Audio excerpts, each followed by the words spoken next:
Don't worry. Don't worry. Not a lamentation. I just thought we'd get some mood lighting going on. You notice the red lights aren't up. Phyllis Strong puts in her final inclusion, and near as I can tell, and I wasn't able to track this down exactly, but near as I can tell, this is her final contribution to the show in general, not just as a writer, but in any capacity. And she puts in a strong showing. Great way to end your stint. This also is done by James Conway, director, who does good stuff as usual. I want you to notice something. Remember how I talked about how, in the last episode, you have to live with the consequences. Well, in this episode, we see the attack just sort of stops. I've heard from a few people that they think that's cheap. Because, sure, now you can just slowly repair yourself back up to something. I don't agree, personally. But if anybody thinks that, do you mind sharing your thoughts on why you think that way? See, for me, this kind of lines up. They managed to call off the attack. Just in time, really, and only by pulling what is effectively a political fiat. By having two of the 5 council members override one of the 5 council representatives in order to try and pull temporary rank until we can settle this. It's not like they've actually done much specifically, they've just done a few things in general. There's also some other shenanigans going on there. We'll get to that in a minute. But the point is, this is not what you'd call a victory, and Enterprise is crippled. Even after interacting with the luckiest of lucky shots, they really get lucky a lot in the Expanse, don't they? They barely have the ability to go warp 3.2. And even that was at great cost. And, while we're on the subject, I want you to pay attention for the next several episodes. I believe, asterisk, that, and this is from memory, but I believe until the episode Home, which is in season 4, there will continuously be repairs and, welding and just stuff going on in the background, usually with the extras, showing that they are continuing to repair the ship bit by bit from the damage they took from the previous episode. Which, again, is just shows the contrast to Voyager, you know what I mean? Anyways, so the attack stops. They have no warp. They have no impulse. They have no thrusters. Have fun! Oh, that's got to be terrifying. Meanwhile, the reptilians continue to push back against the arboreals and the primates. Notice what's interesting about this. Dolim actually tries... Let me pause for a moment. I know I said I wasn't going to give individual praise for each of the guest star actors, but I got to mention Scott McDonald, who plays Dolim. He's played quite a few other roles, just like all the other major recurring characters. I already mentioned that. But he does a good job here as Dolim. According to the actor, he had this mentality walking into it that he wasn't evil, which is hysterical to me, but instead that he was a bit extremist. That his whole stint was that he was willing to do the harsh and the military stuff when nobody else was, and that's how he tried to portray his character. He was the monster they brought out to deal with their problems. That kind of mentality. And if you kind of start to see that a little bit, again, it's interesting how he does actually acquiesce to the request here and even tries to compromise with them, which we get the impression of, and have seen before, that's how the council's already operated. Here's the interesting catch. The arboreals and primates do not accept his compromise. It's based on the way this is shown, based on the way he reacts to this. This might be one of the first times that kind of a compromise has not been accepted. Usually they have to find some kind of common ground despite their differences, but this time, nope. And that clearly bothers Dolim, and is probably the first step in, what's going to lead to his decisions going forwards. Now you might think, why don't they accept his compromise? Well, because he's already proven that his word doesn't mean much. Remember, he damaged his own argument. He improved Archer's argument back in the last episode. And now we're seeing the consequences of that. We also find out the Aquatics, who have been kind of the third neutral in-between party this whole season, are going to be called in to transport Archer. I'll come back to that in just a moment. We find out that 5 people are confirmed dead, a dozen or so wounded. The hull is cracking, whole swaths of it are in decompression. And, the ship's not doing super great. Also, a very minor touch. Credit to continuity, plus to continuity. At one point, when Archer is asking for an update later on in the episode, they mention that there are 3 unaccounted for. If you paid attention in the previous episode, there's a shot where the hull gets blasted and 3 people go flying out into space. Little tidbits like that are just joy to me. I don't even know how to explain it. I really don't. That kind of, I hate to overuse this word, that kind of continuity. That's what really drags me into fiction right there. Seeing those kind of events, seeing those tiny little tidbits that make me believe I'm actually watching a story or get invested in it because it follows its own rules and is self-contiguous. This is pretty much the diametric opposite of Voyager. Now, I like Voyager, but I like Voyager on an episode-to-episode basis. Individual episodes are great and in many ways superior to Enterprise. But as this trilogy is showing, the strength of this kind of approach is these kind of little moments. Pardon me.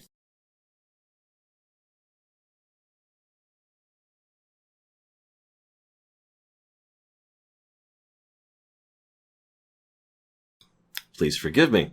It's been a bit of a sneezy morning. You know how that is. Might have another one in a minute.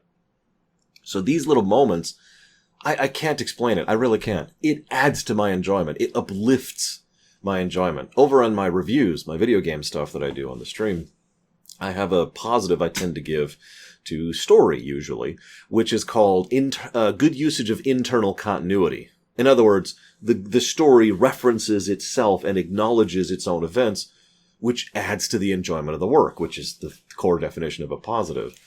And I just wanted to comment on that because that is this in spades. This trilogy, I don't want to jump the gun on this, but I'm willing to say this trilogy is why I love Season 3 so damn much. Having now gone through 2/3 of it, I can say that more definitively. This is what I've been waiting for this whole damn time. Right, by the way, just this whole of Season 3, it's been like, this is it? This is Season 3? And then we hit Azadi Prime and it's like, yes! Anyways, sorry. Moving on. So, we find out that she is reassigning repairs to E-Deck. That's interesting. Reed questions it, but she gives a relatively reasonable response, and so he just kind of lets it go. One moment again, please.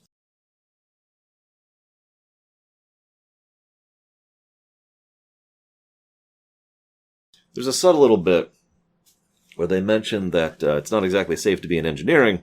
We've already lost one captain today. It's a nice little tidbit because what they're saying is get out. But they're doing it in a rather polite way. Just a nice little touch. So Archer comes back to the ship. Now, I don't want to say that's a mistake, but it's probably the closest thing I have to a nitpick in the whole episode. I'll kind of try to discuss why as we go forwards.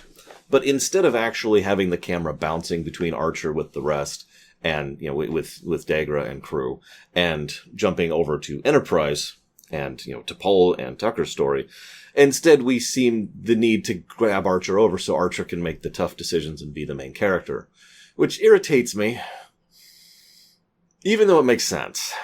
As I was debating this throughout the course of this episode, it occurred to me that from a story continuity perspective, it makes perfect sense that the Primate Arboreal Alliance, I don't know what else to call it, the Dagra faction, would want to try and separate Archer from the Xindi in general.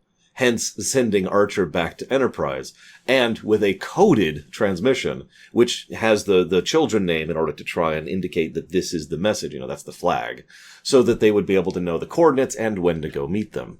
All of this being done clandestinely and under the rug. Why? Because they don't trust the reptilians, they might not trust the insectoids, and, well, there's another issue there too, which we'll get to in a minute. So it does make sense that they would want Archer to be separate, and then go and do this thing off the record. This also makes sense because they would need to go to Enterprise to try and get some of the evidence that Archer has offered in support of his theory. Well, theory. What they consider to be a theory. His claims. What he is alleging. So while that makes sense and that works, I still probably would have made it so that they'd send Archer back to Enterprise and he's just out. He is so damaged, so brutalized, internal injuries, rib damaged, and Phlox literally doesn't have the resources or access necessary, the tools to actually heal him properly. So Archer just goes into bed rest, and I would have the rest of the episode focus on this episode's main character. Because this episode is all about Paul. I would embrace that.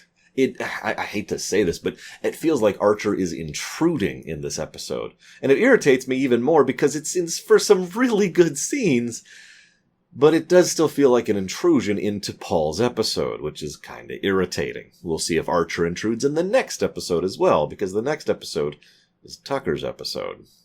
Anyways, what would you do? Question. What would you do? Would you have Archer out? Would you not focus on T'Pol? Would you restructure it? I mean, there's several options here. There's several configurations that would work. I'm curious, as I always am. So, they find out that there's another ship. This is when they luck out like crazy. And they're like, hey, we need to, they're asking for help. And I found myself laughing. It reminds me of Farscape, actually. It's funny how much of Season 3 of Enterprise reminds me of Farscape. I wonder if that's deliberate. Hint. No, my point is that there's a great bit where someone is asking the Moya crew for help, and I believe Crichton's exact response is, really? They're asking us for help? Because that's kind of the situation here. But, maybe we can help each other, trade, work out things. They've been blasted by combat. They've been blasted by anomalies. We could work something out, right? What's interesting is this makes all that Trillium they've had since all the way back in Impulse actually worth a damn. Remember, they've just been hauling that Trillium around. Archer refused to use it for fear of what it would do to T'Pol. And so, as a direct consequence, they just have this extremely valuable, very rare ore that they can use for trade going forward. You ever play, a survival roguelike kind of game, like This War of Mine? Or FTL might be a good example. And you just luck out early on and you get something valuable and you just sit on it until you can trade it for something you really need later on. Because that's the vibe I get from this. It feels very much in that direction. Hell, I suppose this goes back to Oregon Trail if you want to go back there. Or Oregon Trail, whichever one you prefer. Once again, I do want to give special praise to Jolene Blalock. She absolutely nails everything she needs to in this episode. Now, she's been showing signs of this for some time, and I've been pointing them out if you've been paying attention. And I'm sure you've been paying attention to the episodes and, noticing the signs of her kind of going, a little bit. This also has her shaking, and she starts absolutely losing it. We have a quick scene to remind us that Hoshi and Travis still exist. And we have the creepy music during the shower, which then leads to her having the skin pustules from Impulse. I keep forgetting the name of the episode. I've already referenced it twice today. From Impulse, like the zombie Vulcan's head. And so she's freaking out. This is all messing up. And then she goes in, and we have an extended scene where I don't have much to talk about. There's no dialogue. So she has to carry all of this just on her presentation and how the directors use the camera and how the lighting crew does that stuff. It's all visual presentation. It's all good stuff. I want to share a story, if that's okay with you.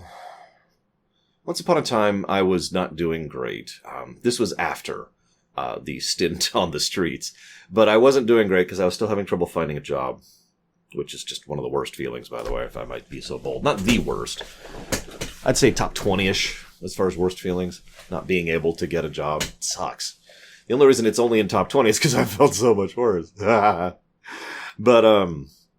sorry, getting too personal. I was starving.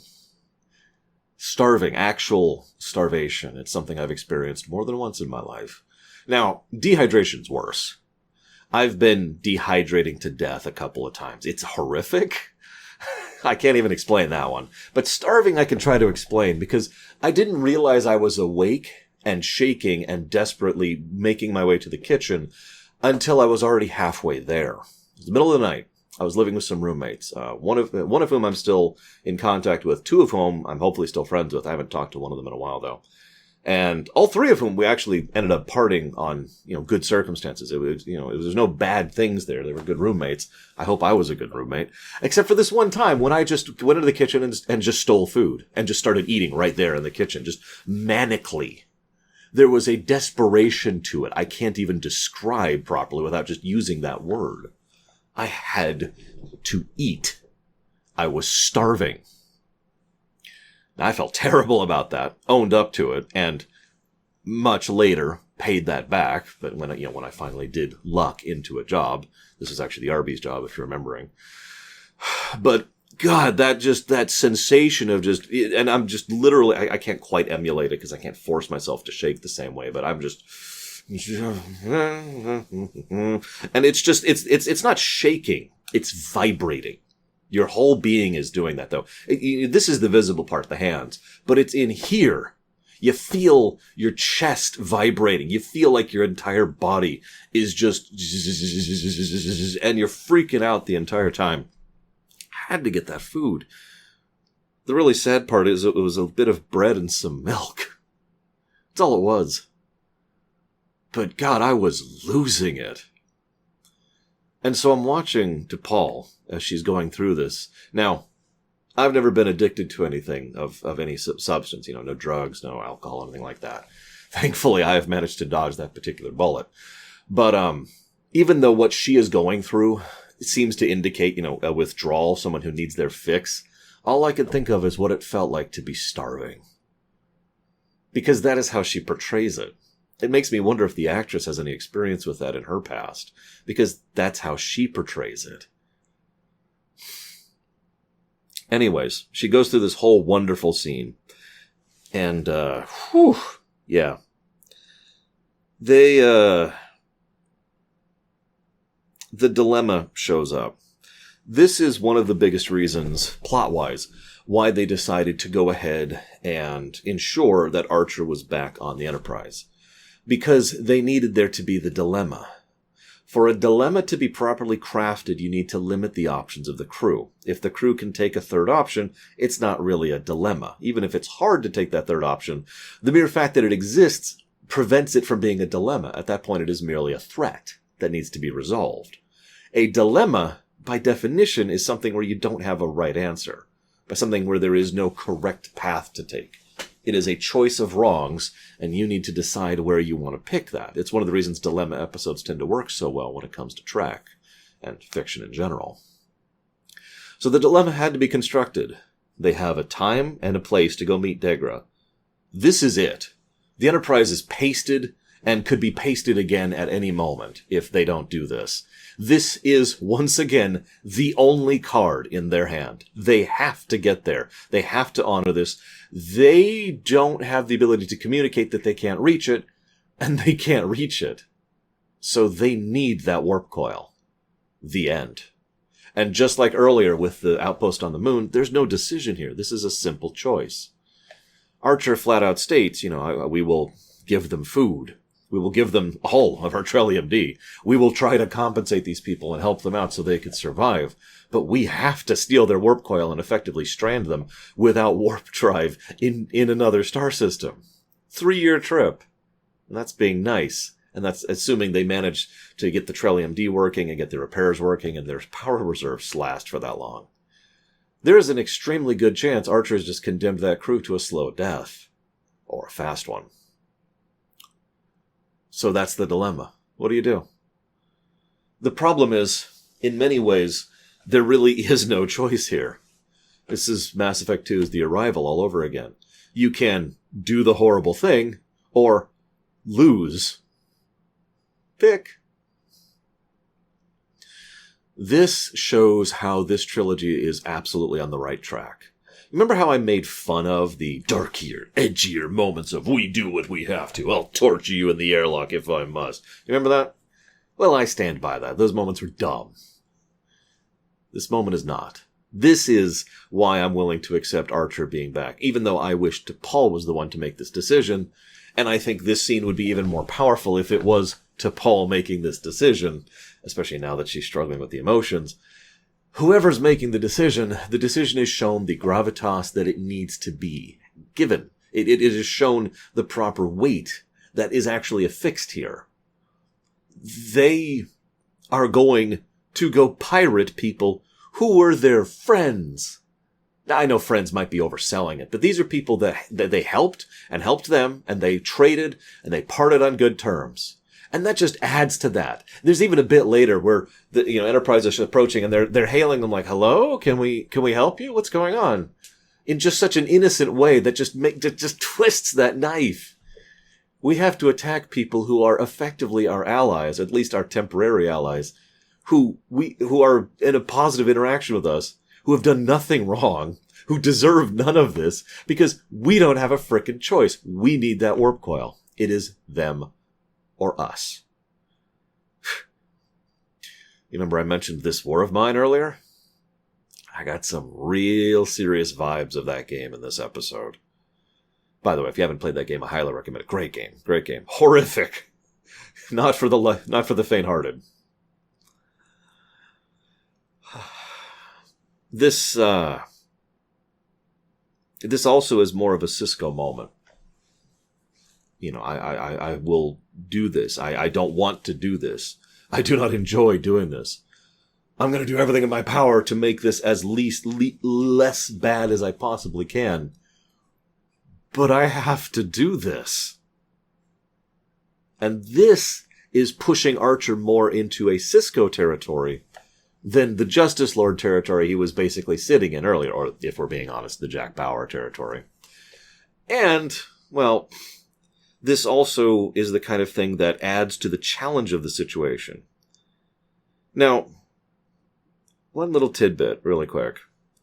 I love how Phlox knows off the top of his head how many times he has engaged in something he considers unethical in his entire career, just like that. I can relate with that. I could probably count how many times I've lost my temper off the top of my head. If you, well, not off the top of my head, but if you give me a minute. Off the top of my head, I can tell you the last time I lost my temper. Because I keep track of that kind of thing. I know it's not exactly the same severity, but it's the same general concept. It is a mark of shame. Why is Porthos on the ship? Now, I mean, obviously I know why he was on the ship back in 1 and 2. Why is he still here in 3? This is just kind of weird, isn't it? Anyways. So, we cut away, and we see the Tutarian woman for the first time. Now, this is funny and interesting. She comes across very much as a founder, if I might be so bold. Superior and dismissive. Her tone, her body language is all commanding and all sweeping, and she basically insists on that they just listen to her, and they do what she tells them to. Again, very founder mentality. In other words, she doesn't lead, she tells. Now, there is a distinction there, and it's clear, based on this one scene, there's actually a lot of exposition in this one scene. It's clear that in the past, the Tutarians have just been able to tell. Do this, do this, do this, do this. This will happen here, this will happen here. And the Xindi have apparently just listened to them in every possible outcome. And it makes sense why. They can just teleport in, and they could appear, and they have the weird voice, and they have the super advanced tech, and they have the future knowledge, all this fun stuff. So it makes sense for why they wouldn't question. Until they're given a reason to question. And so they do. But the catch here, and this is their mistake, this is the Tutarian's mistake, or the woman in particular's mistake, she doesn't justify, she doesn't explain, she doesn't lead. This is why I made that distinction earlier, because all she does is presume their loyalty, like a founder would. A founder wouldn't explain to a Vorta why they're doing such and such, or the necessity of a particular order. They would just insist on their obedience. But the Xindi are not Jem'Hadar. So, instead, they question. And all of her platitudes fall short because of how she gives them. With this very insulting, dismissive manner. She even flat out says, I will not participate in your... Well, she doesn't say this, but her tone says, I will not participate in your childish games. As she talks about their internecine and their bickering. This then leads to, the two primates. Do you believe her? Do you? Why should we listen to Archer over her? Well, because Archer has offered proof.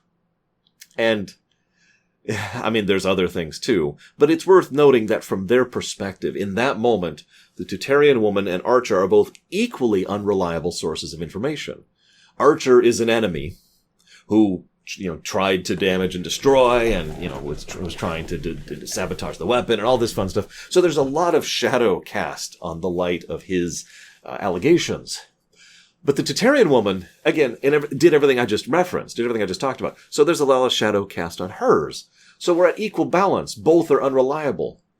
Proof being the one thing that pushes things in Archer's scale makes perfect sense, especially for Degra, a scientist. So how do you challenge crew of the Enterprise? I've said this so many times. You change the definition of victory. You change what victory is. If their goal was just to go and steal the reactor, the warp coil, done. It would take them seconds.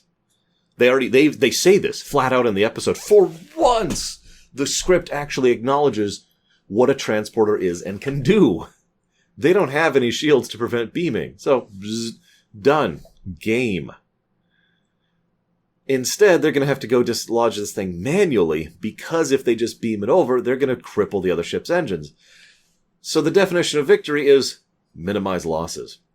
This is a brilliant challenge. This is beautiful. This is the kind of thing that some great stories could be told about, because they have to defeat their enemy while damaging them as little as possible. They need to make sure nobody dies on both sides, and they need to make sure that they steal the necessary item while compensating them, while not destroying their ability to cope or adapt to anything. Think about that. Think about how challenging that would be. Especially since you are holding back constantly. They're not. They're not holding back at all. They're just seeing pirates raiding them. That's brilliant. That's absolutely bloody brilliant. I love it. That's the kind of thing a Superman story could be made of right there. This leads to T'Pol confronting Archer. Now, first of all, T'Pol is obviously out of her mind, and that's fine. That's actually the point of the scene, is to show how badly she's dealing with her lack of control over her emotions. Her neural pathways being permanently damaged, kind of a deal. So she says, we're no different from the pirates. Yes, they are. I hate that argument. It's so surface level. It's so dismissive.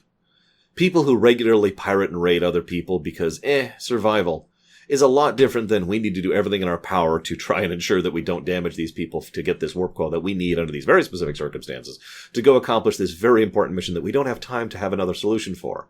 These are very different circumstances. We are not the same as the pirates. And I hate it when people use that argument, mostly in real life, but it also shows up a lot in fiction.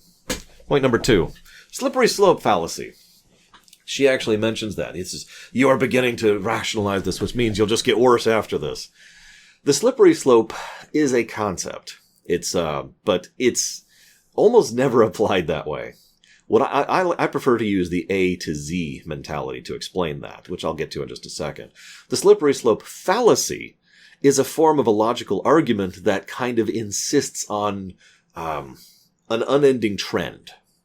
My favorite example, and I actually looked this up to make sure I had it. My favorite example is if we legalize prostitution, then people will no longer need to get married, therefore the family unit will cease to exist, which means people's organization with each other as a social construct will cease to exist, which means civilization will crumble. That's a slippery slope fallacy right there.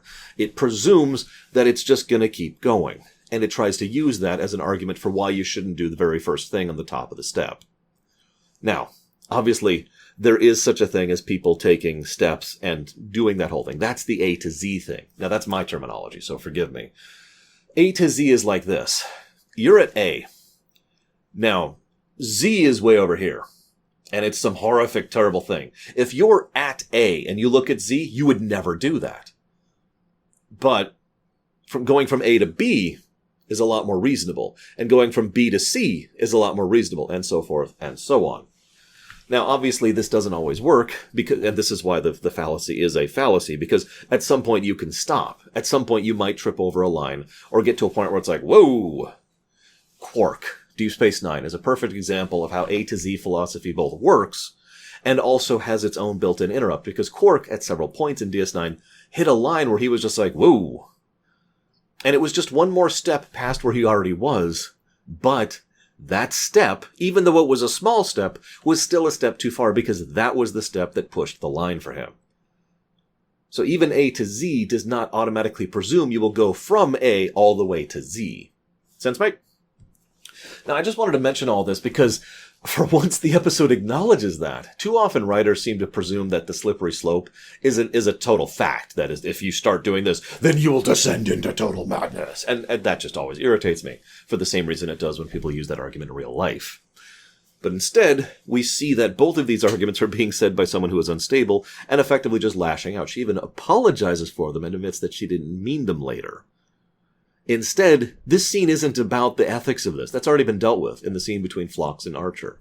This scene isn't about the dilemma. That was dealt with in the command center when they debated their options. This scene is about T'Pol. T'Pol is someone who we see... She goes to the doctor and explains everything, lays it all out for Phlox. You going to tell the captain? No, this is between you and your doctor. It's a good line, by the way. Funny thing, by the way, little anecdote, patient-doctor confidentiality doesn't quite work the way fiction often portrays it. I know, shocking that fiction would get things wrong. What I mean by that is, for the most part, yeah, unless you're authorized or have legal justification, like if a court of law, for example, puts in the proper paperwork, then they can pull those confidential records. That's kind of how that works. In some cases, some medical professionals are actually required by law to violate patient-doctor confidentiality. But that's for specific things. It's usually in the more extremes of categories. Like if someone flat out admits that they are actively suicidal and are actively attempting to kill themselves, then that's the kind of thing that they are obligated to report on. Stuff like that, right? So, I just wanted to comment on that, because Phlox decides that this qualifies as confidentiality. Now, that actually makes sense. I would probably make the same call. Why? Because this is still at the stages of trying to self-handle. She is trying to self-regulate and fix this situation, and she is actively seeking help. This is not the time to rat out. This is the time to assist. If she gets worse from this point, that might be the time to rat out and try to seek external intervention. But as of right now, it's all under the hood. T'Pol's been... So I have one minor nitpick of this episode, and it actually has nothing to do with the episode itself. It's the same nitpick I had with the Hayes and Reed argument a few episodes ago. You remember that? And that argument is, where was this before? You had how many episodes of filler in this damn season? And it's not that hard to have a line or a scene here or there or in an unrelated episode to help keep an arc going and to help develop it by one more step. That's actually a fairly common trick when it comes to, season-long story arcs or subplots. But instead, the T'Pol thing showed up in Impulse, which was way back towards the beginning of Season 3. And while T'Pol has been awesome since then, there's never really been any hints that she's actually been, doing drugs, or that her emotional control has been slipping, with only the exception of the previous episode to this one, when she actually broke into tears and Tucker noticed something was up. That's it. There's no build-up. That's the only flaw I have. But again, that's not really a flaw of the episode proper, because the episode proper nails it somehow despite not building it up. It feels unearned, I'll admit that, but it is nevertheless a good landing. She is someone who, to some extent or another, has always been pushing the boundaries of what a Vulcan can be. Given that we find out she was eventually supposed to be half Romulan, this does line up. And again, they had that planned out in advance, so that's probably what they had in mind throughout Season 1 and 2 and 3 and 4. But instead, what we see is that she decided to use this as an experiment. Scientific mind, right? All right, lots of Trellium-D is horrifically toxic. That makes sense. What if it wasn't? I mean, salt is toxic, right? Alcohol, So what if we refined it down to the point where it wasn't at a toxic level, but might still allow me to process and express these emotions that I have used all of these feelings and these pieces to keep under control for so long? And so she does so. She works with it. She experiments. She tries. And it's implied, we don't see this, of course, it's implied that she has been meticulous about this. Okay, let's try ingestion. Okay, let's try processing in this manner. Maybe if we do it into a gaseous form, maybe if we try some kind of compound that we mix it with something else to dilute it, then we can go ahead and inject it directly and blah, blah, blah, blah, blah, blah, blah. And thus she now has the ability to allow herself to feel things that she otherwise wouldn't. This, of course, leads to the potential consequence here. Now, I don't remember if this is stated as being true going forward. It is mentioned in this episode that her pathways may be permanently damaged by what she's already done. In short, that her ability to self-control has been permanently detrimented as a consequence of this. That's what I would do, personally. I don't remember if that's a true thing going forward, so forgive me.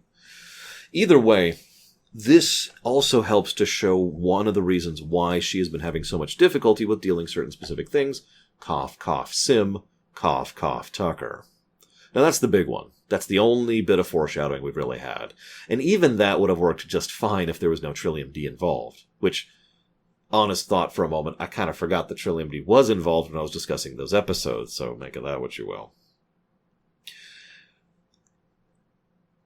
To Paul, so we've seen the Archer damage, right? Archer has been damaged by literally being the crap beaten out of him, but by being brought down to a low that he didn't think he could deal with, and then having to take the desperate option of trying to do the more difficult thing of trusting his hated enemies.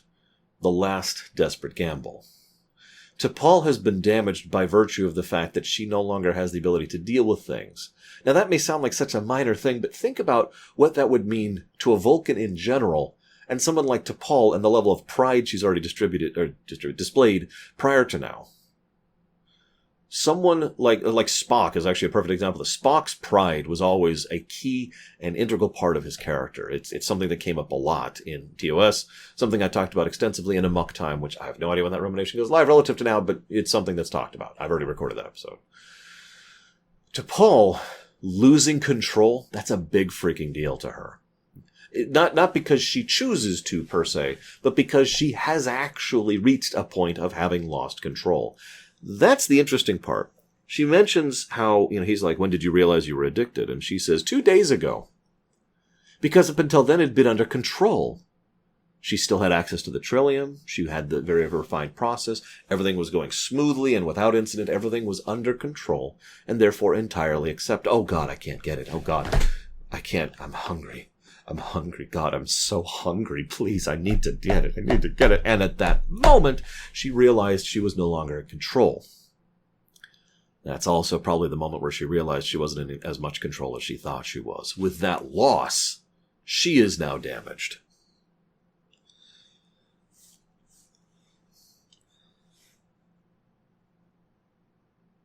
I actually don't have much to say about the final fight. It's good stuff, good action. I was invested. I'm with it.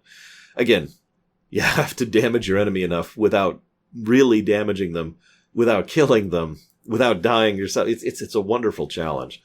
And again, reminds me of this war of mine. I do have to say, though, imagine if they didn't have the stun setting on Star Trek. Just picture that for a second. If stunning was not on the table, if all you had was guns or blasters. That would be horrible. Very good episode. This is actually, I know you probably don't care. I'm going to do a thing at the end of this show like I do with every Star Trek show.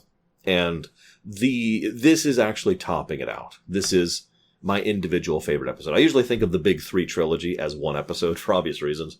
But if I had to pick, Azadi Prime had the couple little nitpicks, Daniels. This one doesn't. This one is pure gold. Easily my favorite episode of Enterprise.